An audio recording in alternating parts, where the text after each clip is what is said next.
If you have ever had a kidney stone, you will never forget you had one. I don't want any part of this. I don't either. I have been lucky enough, but for some reason, Nick, they are becoming more common for people of all ages, even little kids. Can you imagine? Dr.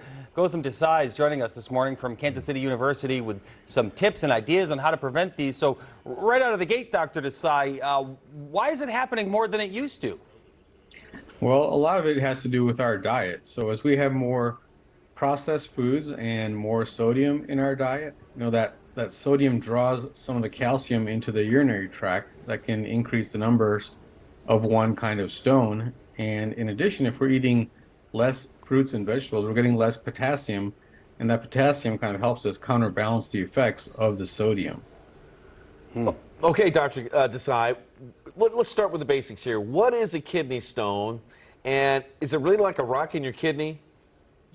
Yeah, actually it kind of is. So what happens is sometimes we get dehydrated, the minerals and salts in our body can crystallize and make these solid deposits that can get stuck anywhere. I mean, the kidneys, it can be in the ureters, which are the tubes that go from the kidneys to the bladder, or in the urethra, which goes from the bladder to outside the body. And so what are some telltale signs? Are there any symptoms where you might think, uh-oh, I think I have a kidney stone?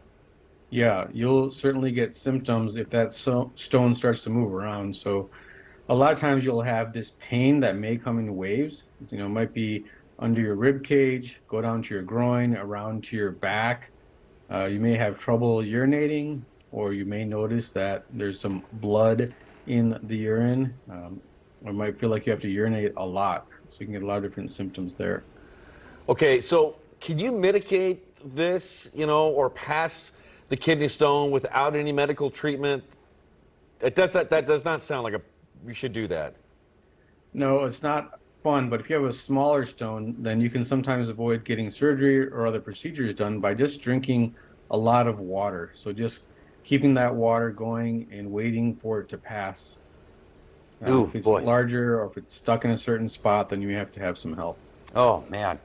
Yeah, this is such a difficult topic. So I think you touched on this with your first answer, Dr. Desai, but the reason more children are getting them these days, I'm guessing, as you mentioned at the outset, a lot of that has to do with diet.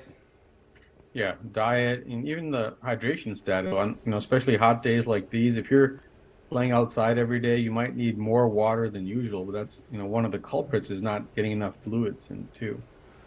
So overall, from a macro level, who is at greatest risk for kidney stones? Well, this is a good chance to pick your parents wisely. So if you have a family history of kidney stones, if you've ever had one before, if you're letting yourself get dehydrated or working outside in warm conditions. And then there's some medical conditions that you can't help either. So some things like hyperparathyroidism, which puts more calcium into your body, can cause those. Certain prescription medications can also put you at more risk. Man, and so on top of being extremely uncomfortable, can it do some permanent damage to your kidney? Fortunately, most of the time, it doesn't cause any permanent damage, but that's why it's good to get seen immediately so you can reduce that risk. But most of the time, we're pretty lucky with that. And Dr. Desai, final question for you. How can we prevent something like this from happening in the first place? Yeah, and that's a great question because you really want to prevent one, because if you get one, you're more at risk for others. So just starting off young. So have our kids drink plenty of fluids, have them enjoy a well-balanced diet that's low in sodium and high in, things that have potassium in them, like salads, fruits, things like that.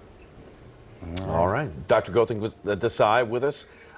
Doctor, good to see you, as always. Yeah. We'll see you next week. All right, gentlemen. Nice to see you. Have a great week. Yep, you too. Thank you.